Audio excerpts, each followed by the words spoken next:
좀 어려운 얘기일 수 있겠는데요. 철학 얘기를 잠깐 해보자면 과거의 철학은 어떤 상태를 연구하는 학문이었습니다. 다시 말해서 어떤 사물이나 어떤 상황에 대한 본질이 무엇인가, 그 존재에 대해서 본질이 무엇인가, 또 실제가 무엇인가, 뭐 이런 것들을 연구한다기보다는 그것을 논하는 그런 것이 철학이었죠. 플라톤 철학, 아리스토텔레스 철학 다 마찬가지입니다. 일대 반전이 하나 일어나는데 19세기 그리고 20세기 들어와서 두 가지의 이론이 등장합니다. 다윈의 진화론 그리고 아인슈타인의 상대성 이론. 이것이 과학계의 혁명이 아니라 온 사상계에 큰 혁명을 가져다 주었어요. 다시 말하면 멈춰 있는 것이 아니라는 것. 진화라고 하는 것이 지금 물고기를 보면 지금의 모습이 아니라 이게 과거로부터 진화돼서 여기까지 왔다는 거죠. 이 진화론을 연구하는 것은 굉장히 놀랍습니다. 그러니까 변화되고 움직인다고 하는 것을 본 거예요. 지금 그 현재의 모습만이 아니라. 그래서 이것이 철학에도 영향을 끼쳤어요. 그래서 그것을 이름을 하여 과정 철학이다 이렇게 말을 합니다. 과정 철학. 과정 철학이라고 하는 것은 변화와 발전을 갖는 어떤 형이상학적인 실체가 멈춰 있는 것이 아니라 그 존재론적으로 그냥 있는 것이 아니라 계속해서 변하는 한 과정 속에 있다는 거예요. 이것을 유기체적 철학 뭐 이렇게 어려운 말로도 쓰는데요.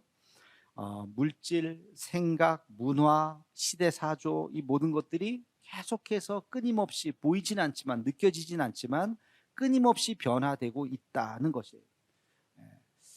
이 과정 철학에서 나온 것이 신학에도 영향을 줬는데 그것이 이제 과정 신학이라고 하는 것입니다.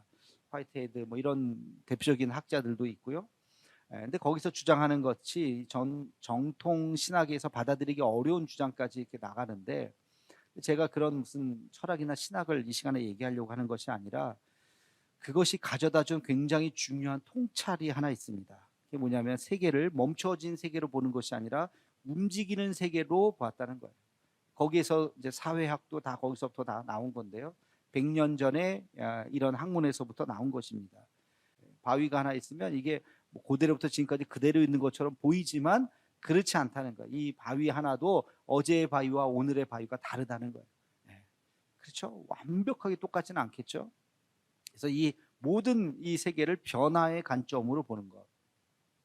저는 이 학문을 이제 공부하면서 이것이 우리 신앙에도 마찬가지구나. 우리 신앙에도 마찬가지예요.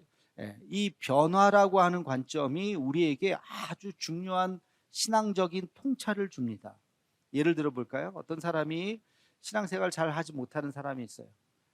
한 몇 년을 교회에 나왔는데 몇 년 전부터 교회를 나왔는데 이 사람이 그냥 예배도 한 달에 한 번 정도밖에 안 나오고 축도도 그냥 끝나자마자 바로 그냥 가버리고 뭐 그런 사람이 있다고 칩시다.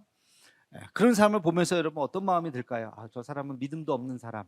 저렇게 몇 년 교회 나왔는데도 저렇게 그냥 예배도 겨우겨우 나오고 저 사람은 참 안 돼. 그러면서 그 사람을 비난하거나 판단하거나 비판하는 생각을 할 수도 있겠죠. 그러나 여러분 이 모든 것이 변화한다라고 하는 이 과정의 관점에서 보자고요.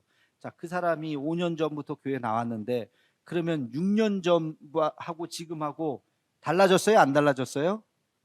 달라졌잖아요. 그 6년 전에 교회 아예 안 나왔던 사람인데 지금 어쨌든 교회에 나오잖아요. 분명히 달라졌어요. 그리고 앞으로 그러면 5년 후에 10년 후에 20년 후에 달라질까요? 안 달라질까요? 달라질 거라고 기대하는 거죠. 과거에도 분명히 달라졌으니까. 지금은 한 달에 한 번만 교회 나오지만 어느 순간 이분이 매주 나오고 주일날만이 아니라 수요일날 나오고 새벽 예배도 나오고 변화가 될 수 있어요? 없어요? 있어요. 그러니까 그 사람을 평가하고 정죄하는 것이 아니라 기대하게 돼요. 그래, 지금의 모습은 이 정도지만 앞으로 이 사람의 신앙이 점점 더 잘할 거야, 잘할 수 있어 하는 마음으로 보게 되면 긍휼과 자비의 눈이 생긴다는 것이죠. 그럼 바울이요 이런 통찰을 했던 것 같아요. 이게 19세기 20세기 나오는 이론이 아니라 바울이 신앙을 보면서 그런 말을 남겼습니다. 에베소서 4장 15절 말씀입니다. 함께 읽겠습니다. 시작. 오직 사랑 안에서 참된 것을 하여 범사에 그에게까지 자랄지라. 그는 머리니 곧 그리스도라. 아멘. 여기 무슨 표현을 했어요? 자란다는 표현을 했어요. 자란다, 성숙한다, 성장한다. 뭐가? 우리의 믿음이 계속해서 자란다. 어디까지? 그리스도에게까지, 그에게까지 자란다. 우리의 신앙이 계속해서 자라는 과정이라고 표현을 했습니다. 오늘 로마서 본문 말씀을 제가 읽으면서 그렇지, 바울이 지금 이 이야기를 하고 있지. 에베소에서 말했던 이 표현이나 지금 로마서에서 말하는 이 표현이나 사실은 같은 이야기를 하고 있는 거예요. 로마서 제가 공부를 하면서 재밌는 걸 많이 느껴요. 바울의 사상이 그 이야기를 로마서에서는 이렇게 쓰고, 에베소서에서는 이렇게 쓰고, 빌립보서에서는 이렇게 쓰고, 고린도전서에서는 이 얘기를 이렇게 쓰고, 그 각각의 교회의 상황에 맞게 표현이 조금 다를 뿐이지 본질은 똑같아요. 오늘은 이 믿음에 대해서, 변화하는 믿음, 다시 말해서 성숙하는 믿음, 제가 오늘 말씀은 세 가지 차원이라고 그랬는데, 믿음에 대한 세 가지의 어떤 관점에 대해서 바울이 이야기하고 있어요. 그것도 예를 들고 있습니다. 누구의 예? 아브라함의 예를 들면서 이야기하고 있어요. 여러분, 이 말씀을 통해서 우리의 믿음이 점점 더 성숙해져 가는 우리 모두가 되기를 주님의 이름으로 축원합니다. 로마서 4장 1절에서 2절 말씀을 함께 읽겠습니다. 시작. 그런즉 육신으로 우리 조상인 아브라함이 무엇을 얻었다 하리요? 만일 아브라함이 행위로서 의롭다 하심을 받았으면 자랑할 것이 있으려니와 하나님 앞에서는 없느니라. 아멘. 자, 아브라함의 믿음에 대해서 이야기하고 있습니다. 여러분 잘 알듯이 아브라함의 믿음이 어떻게 출발이 되었는가? 창세기를 찾아보면요, 11장까지는 아브라함의 이름이 딱 한 번 마지막에 누구 낳고 족보 얘기하면서 맨 마지막에 막내처럼 아브라함을 낳았다, 그렇게 해갖고 끝나요. 근데 갑자기 거기서 12장으로 넘어가면서 하나님이 아브라함과 대화를 하십니다. 우리 함께 창세기 12장 1절 말씀을 읽겠습니다. 시작. 여호와께서 아브라함에게 이르시되 너는 너의 고향과 친척과 아버지의 집을 떠나 내가 내게 보여줄 땅으로 가라. 아멘. 너무 잘하는 말씀이죠. 아브라함의 부르신 장면. 하나님께서 아브라함을 부르셨어요. 아브라함의 관점에서 보면 하나님의 음성을 들었어요. 아브라함이 하나님의 음성을 들어서 반응을 한 거예요. 지난번에도 한번 얘기했듯이 하나님께서 아브라함만 콕 집어서 얘기했을까? 성경에 없는 얘기지만, 저의 상상력이지만 저는 그렇지 않았을 거라고 생각해요. 하나님께서 A, B, C, D, E, F, G 많은 사람에게 너는 너의 본토 친척 아비집을 떠나라. 못 들은 걸로 하겠습니다. 가버린 거예요. 너는 너의 본토 친척 아비집을 떠나라. 뭐라고요? 안 들려요 하고 가. 너는 너의 본토 친척 아비집을 떠나라. 싫어요. 많은 사람들이 그 말을 들었으나 그 말을 듣지 않았어요. 근데 그러다가 아브라함에게 너는 너의 본토 친척 아비집을 떠나라. 예? 떠나라고요? 알겠습니다. 아브라함이 반응을 한 거예요. 그래서 성경은 아브라함의 이야기를 기록하기 시작한 거예요. 아브라함이 하나님의 음성을 들은 거죠. 믿음의 출발은 뭐냐? 그분의 음성을 들을 때, 또 그 음성을 듣고 반응할 때 우리 믿음이 꿈틀대기 시작하는 것입니다. 여러분, 로마서 10장 17절 말씀, 잘 아는 말씀입니다. 우리 함께 읽겠습니다. 시작. 그러므로 믿음은 들음에서 나며 들음은 그리스도의 말씀으로 말미암았느니라. 아멘. 믿음은 어디에서? 들음에서. 무엇을 들어요? 하나님의 말씀. 하나님의 말씀. 성경을 읽는 것도 하나님의 말씀을 듣는 거고요. 지금 예배를 통해서 설교 말씀을 듣는 것도 하나님의 말씀을 듣는 거예요. 여러분, 하나님의 말씀을 들을 때 우리 안에 있는 잠자던 믿음이 깨어나는 것입니다. 모든 사람은요, 믿음이 있어요. 모든 사람이, 하나님이 창조하신 모든 인간에게 영혼이 있는 것처럼 모든 인간에게는 믿음이 있습니다. 단지 그 믿음이 잠자고 있느냐 깨어 있느냐의 차이예요. 그 잠자고 있는 믿음을 깨워야 되잖아요. 그렇죠? 잠자고 있는 믿음을 깨워야 돼요. 그 말 한마디가 중요해요. 얼음장 같았던 마음을 녹이는 말 한마디, 얼마나 힘드셨어요. 여러분, 믿음을 깨우는 말도 있어요. 믿음, 잠자는 믿음을 깨워야 되잖아요. 여러분, 우리가 이렇게 전도 대상자 이렇게 썼는데 그분들 교회 안 나오는 이유가 그분들의 믿음이 지금 잠자고 있어서 그런 거예요. 그걸 깨우는 한마디 뭘까? 곰곰이 생각해 봤어요. 그 말 한마디는 이거예요. 하나님은 당신을 사랑하십니다. 하나님 당신을 사랑하십니다. 괜히 쓸데없이 하나님이 없네 있네 없네 논쟁하지 마. 야, 하나님이 어디 있어? 하나님이 여기 있지 하면서 막 하나님을 막 논쟁하려고 하지 말고, 논쟁은 끝이 없습니다. 그냥 너 하나님 없는 것 같지? 그럼 하나님 내 눈에 안 보여, 없는 것 같아. 그래, 그래도 하나님이 너를 사랑하셔. 하나님이 너를 사랑하셔. 야, 하나님 있지도 않은 하나님이 나를 왜 사랑해? 아니야. 하나님은 계시고 하나님 너를 아시고 하나님 너를 사랑하셔. 이것도 감정을 넣어서 해야 돼요. 하나님이 너를 사랑하셔. 예. 예, 그렇게 이야기할 때 쓸데없는 소리 하지 마 그러지만 갑자기 집에 혼자 있을 때 생각나는 거야. 하나님이 나를 사랑하신다고? 예. 그 말이 우리의 잠자는 믿음을 깨우는 말이에요. 아브라함은 하나님의 음성을 들었어요. 떠나라, 내가 너와 함께 할 것이다. 그 말에 반응을 했습니다. 그래서 그가 믿음이 시작된 것입니다. 여러분, 하나님께서 우리에게 말씀하십니다. 그 말씀을 듣고 잠자던 우리의 믿음이 깨어나서 하나님을 향할 수 있는 우리 모두가 되기를 주님의 이름으로 축원합니다. 두 번째, 우리 믿음이 두 번째 차원은 율법을 지키는 거예요. 율법을 지키는 거예요. 이게 무슨 말이냐? 우리 함께 같이 11절 말씀을 같이 읽겠습니다. 시작. 그가 할례의 표를 받은 것은 무할례 시에 믿음으로 된 의를 인친 것이니 이는 무할례자로서 믿는 모든 자의 조상이 되어 그들도 의로 여기심을 얻게 하려 하심이라. 아멘. 한번 읽고 딱 정확하게 이해하는 사람은 대단한 사람이에요. 뭔 말인지 이게 뭔 말이야. 이게 한 문장으로 엄청나게 많은 이야기를 지금 그 안에 압축해 놨어요. 왜 번역을 이렇게 했는지 조금 더 제가 쉬운 버전으로 같이 한번 읽어보도록 하겠습니다. 시작. 아브라함은 할례를 받기 전에 믿음으로 의롭다 함을 받았으며 그 표로서 할례를 받은 것입니다. 그러므로 아브라함은 할례를 받지 않고도 하나님을 믿는 모든 사람들이 의롭다 여김을 받을 수 있도록 모든 믿는 사람의 조상이 되었습니다. 아멘. 여기에는 이제 세 가지의 아주 중요한 얘기가 함축되어 있습니다. 자, 첫째, 아브라함이 할례를 받았다, 안 받았다? 받았다, 안 받았다? 받았다. 아브라함이 할례를 받았다. 두 번째, 아브라함이 하나님 앞에 의롭다라는 말을 들었다, 안 들었다?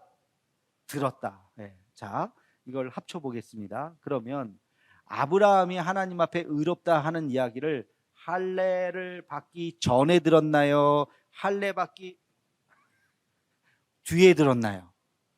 전에 들었다고 나오죠. 그렇죠? 할례를 받기 전에 이미 아브라함은 하나님으로부터 너는 의롭다 하는 이야기를 들은 거예요. 근데 세 번째, 그러면 아브라함이 할례를 행하지 않아도 되죠? 이미 의롭다는 이야기를 들었죠? 근데 할례를 행했어요? 안 행했어요? 했어요. 할례를 행했어요. 지금 그 이야기를 한 거예요. 네, 이 문장이 그 이야기입니다. 아주 중요한 이야기예요. 왜 할례를 안 받아도 되는데 왜 할례를 받았을까?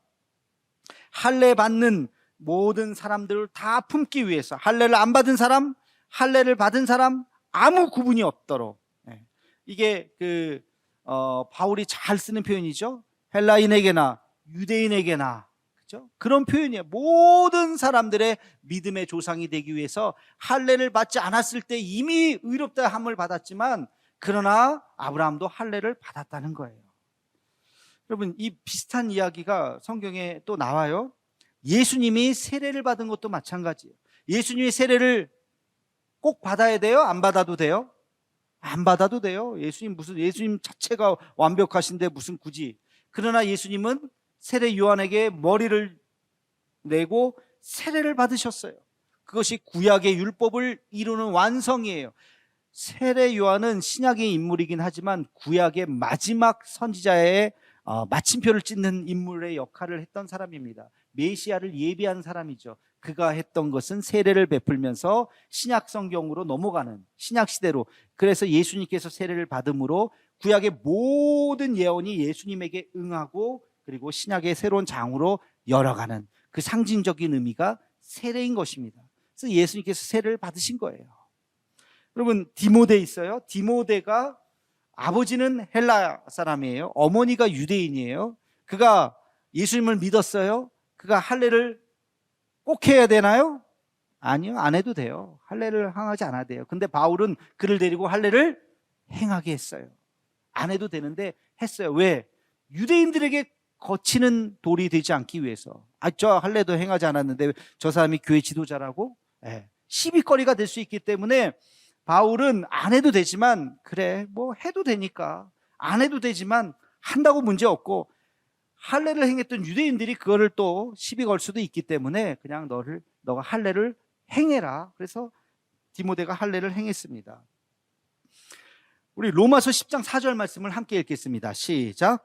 그리스도는 모든 믿는 자에게 의를 이루기 위하여 율법의 마침이 되시니라. 아멘. 율법의 뭐가 돼요? 마침. 탈로스라고 하는 헬라어예요. 이 마침이라고 하는 것은 완성, 다 이루었다는 거. 율법을 이루신, 다 완성하신, 끝내신 분이 예수님입니다. 율법은 필요 없어가 아니에요. 율법 행하지 마, 쓸데없어가 아니라 그 율법을 다 이루신 분이에요. 율법을 초월하신 분이에요. 사도 바울도 똑같은 이야기를 해요. 우리에게 지난번에 제가 말씀을 드렸죠. 할례를 행하라 그랬어요? 행하지 말라 그랬어요? 사도 바울이 행하라 그랬어요. 할례를 행하는데 몸에 하라 그랬어요? 마음에 하라 그랬어요? 마음에 해라. 할례를 행하는데 몸에 하는 것이 아니라 마음에 해라 라고 이야기를 했습니다. 할례를 행하는 것, 마음에 행하는 것, 할례가 중요한 거예요. 하나님께서 우리에게 주신 법, 지난 시간에 얘기했어요. 예수님은 그 구약에 있는 모든 율법을 다 지키지 않아도 된다. 그 율법을 다 지키는 사람이 누구예요? 바리새인들. 그들을 뭐라고 부릅니까? 율법주의자라고 불러요. 율법주의자. 여러분, 우리는 율법주의자가 되어서는 안 돼요. 율법을 꼼꼼히 따져갖고 이거 지켰지, 너 이거 안 지켰네. 그거는 율법주의자예요. 율법주의자는 책망받습니다. 바리새인들처럼. 그렇다고 율법은 필요 없어, 율법 지키지 마, 율법 해체주의자도 안 돼요. 우리는 새로운 하나님의 법을 지켜야 돼요. 새로운 하나님의 법이 뭐예요? 예수님께서 말씀하신 두 가지, 지난 시간에 말했어요. 하나님을 사랑하고 이웃을 사랑하는 것. 그것이 하나님께서 우리에게 주신 말씀입니다. 자, 우리가 예배를 드리러 오셨습니다. 여러분, 예배를 드리는데 율법주의의 마음으로 오신 분이 혹시 있을지 모르겠어요. 오늘 주일이네, 일요일이네, 가기 싫은데 안 갈 수가 없네, 하면서 아침부터 빨리 예배 때우고 와야지, 끝내야지. 그래서 와가지고 한 시간 앉아 있다가 가고, 그런 아무 감동 없이 그냥 왔다가 앉았다가 가고, 그랬다면 이거는 율법주의에 가깝죠. 그냥 예배를 때우는 거니까. 근데 여러분, 어떤 마음으로 오셨나요? 똑같이 예배를 드려도 하나님을 사랑하는 마음으로, 주님을 사모하는 마음으로, 내가 예배 드리는 그 한 시간이 얼마나 소중한가. 어저께 밤부터 막 가슴 설레하면서, 아침에 막 눈이 막 떠지면서, 그러면서 막 기쁜 마음으로 교회에 와서 예배에 탁 시작하기 전에 앉아서 탁 자리에 앉으면 막 물밀듯이 밀려오는 가슴의 평화가 막 넘치는, 그러신 분은 아멘 하시기 바랍니다. 기도 시간, 기도를 하라 그랬으니까 내가 하루에 30분 기도 시간 시계를 보면서 아직도 20분 남았네, 아직도 10분 남았네. 그 시간을 막 때우면 하는 건 하는 거지. 율법주의예요. 그 율법주의는 쓸데없어요. 의미 없어요. 그게 아니라 주님을 사모하는 마음으로, 이웃을 사랑하는 마음으로 앉아서 기도했더니 아무개도 생각나고, 아무개도 생각나고, 교회도 생각나고, 목사님도 생각나고, 그러면서 내 기도가 끊임없이 이어져. 봤더니 1시간이 지났네. 나 아직도 기도할 게 많은데 조금 더 해야지, 조금 더 해야지 하면서 막 기도하는 거. 그게 주님을 사랑하고 이웃을 사랑하는 마음으로 기도하는 거예요. 그건 때우는 게 아니잖아요. 정말 진심으로. 도전신앙 금메달 지난주에 막 나눠드렸어요. 그게 어디 있는지도 모르고 벌써 처박아 놓으신 분이 있을지 모르겠어요. 이거 쓸데없이 이런 거 왜 그러지 말고, 이걸 율법처럼 이걸 보면서 막 체크하면서 이건 율법이에요. 제가 여러분들에게 짐을 지어드리기 위해서 하라고 한 게 아니에요. 안 하셔도 돼요. 안 하셔도 되는데, 그걸 하면서 율법이 아니라 기쁜 마음으로, 주님을 더 사모하는 마음으로 우리가 하면 우리의 신앙이 다듬어지니까, 거칠어졌던, 뾰족했었던 우리의 신앙이 다듬어져서 아름다운 원석이 다듬어져서 다이아몬드가 되듯이, 그런 아주 아름다운 신앙으로 되기 때문에 이런 것도 한번 해보세요 하고 권면하는 거죠. 그 마음이 있어야 돼요. 그게 율법이 아니에요. 새로운 율법이에요. 여러분, 율법을 문자적으로 지키는 율법주의자가 되어서는 안 됩니다. 아무 필요 없는 거예요. 그런 율법주의자들은 우리가 거부해야 돼요. 그러나 새로운 율법, 주님을 사랑하는 마음으로, 교회를 사랑하는 마음으로, 이웃을 사랑하는 마음으로 내 스스로가 다시 율법에 얽매여서 하나님 앞에 나아가는 그 마음이 있기를 주님의 이름으로 축원합니다. 자, 마지막 세 번째 차원, 우리 믿음의 마지막 세 번째 차원은 17절에 나와요. 우리 함께 17절 말씀을 읽겠습니다. 시작. 기록된 바 내가 너를 많은 민족의 조상으로 세웠다 하심과 같으니 그가 믿은 바 하나님은 죽은 자를 살리시며 없는 것을 있는 것으로 부르시는 이시니라. 아멘.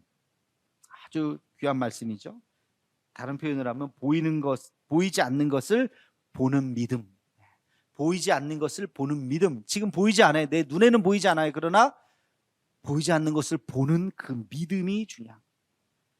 그게 아브라함에게 주셨던 말씀이잖아요. 아브라함아, 네, 너 지금 자식 없지? 자식이 없죠. 없을 뿐만 아니라 날 가능성도 없죠. 아니야, 너는 모든 민족의 조상이 될 거야. 그 말을 들었을 때 아브라함이 처음에는 잘 뭔 말인가 했는데 믿었죠. 아멘, 아멘. 그 아멘. 그래서 이 아브라함의 정말로 그 문자적으로 아브라함의 자손들이 하늘의 별같이 많지 않습니까? 수많은 민족이 다 아브라함의 자손이잖아요. 없는 것을 있는 것처럼 부르시는 하나님. 그럼 그것이 우리에게 있어야 돼요. 우리의 믿음의 마지막은 그것을 볼 수 있는 눈이 있어야 돼요. 보이지 않는 것을 볼 수 있는 눈. 믿음을 어떤 분이 이렇게 정의를 했어요. 믿음은 긍정적인 상상력이다. 상상력. 믿음이라고 하는 것은 어떤 보는 걸 얘기하는 건 믿음이 아니죠. 그냥 표현하는 거죠. 보이지 않는 것을 말하는 것은 상상력인데 부정적인 상상력이 아니라 망할 거야. 이 부정적인 상상력이 아니라 잘 될 거야 라는 긍정적인 상상력이다. 근데 거기에 우리 신앙인들의 믿음은 한 가지가 더 덧붙여져야 됩니다. 그게 뭐냐면 하나님이 기뻐하시는 긍정적 상상력. 믿음이란 뭐냐? 하나님이 기뻐하시는 긍정적 상상력. 긍정적 상상력만 이야기하면 내 자식이 잘 될 거야, 성공할 거야, 부자 될 거야. 긍정적인 상상력이죠. 그래서 부귀영화를 누리면 뭐합니까? 그 아이가 주님을 알지 못한다면 거기만 이야기해서는 안 되고 그 앞에 하나님이 기뻐하시는 긍정적인 상상력으로 보아야 돼요. 우리 아이가 잘 돼서 돈도 많이 벌고 성공하고 그래서 하나님 앞에 영광을 돌리는, 주님 앞에 쓰임받는 그런 자녀가 될 거야 라고 생각하는 것, 그것이 믿음인 줄로 믿습니다. 여러분, 믿음은 그것을 바라보는 거예요. 우리가 누구를 볼 때도, 우리가 이 교회를 볼 때도, 이 나라 민족을 볼 때도 우리가 그런 긍정적인 상상력, 그리고 주님을 높이는 그런 믿음의 사람이 되기를 주의 이름으로 축원합니다. 오늘 말씀을 제가 정리해 보겠습니다. 여러분, 믿음에 대해서 바울은 오늘 이야기하고 있어요. 믿음은 어디에서 출발한다고요? 들음에서 출발한다고요. 들어야 돼요. 그리고 하나님의 말씀을 들은 것을 반응해야 돼요. 오늘 이렇게 설교를 들으셨으면 여러분이 반응하셔야 돼요. 어떤 말씀이 여러분 각자의 말씀에 들렸는지는 모르겠어요. 그 말씀을 가지고 반응을 하셔야 돼요. 네, 주님, 제가 이렇게 살겠습니다. 그리고 새로운 율법, 구약시대에 그 얽매여 있는 율법이 아니라 내가 하나님 앞에 새로운 율법, 내가 이렇게 살겠습니다 라고 하는 다짐으로 나가야 되는 것입니다. 그게 주님을 사랑하고 이웃을 사랑하는 그 근거로, 또 우리에게 주신 그 사명을 다하는 마음으로 내가 이렇게 살겠습니다 하는 새로운 율법으로 나가야 되는 것입니다. 그리고 어떤 사물을 보든지 무엇을 보든지 그렇게 될 줄로 믿고 주님의 영광을 위해서 쓰임받을 줄로 믿고 없는 것을 있는 것처럼 부르는 그 믿음이 우리 안에 있기를 주님의 이름으로 축원합니다.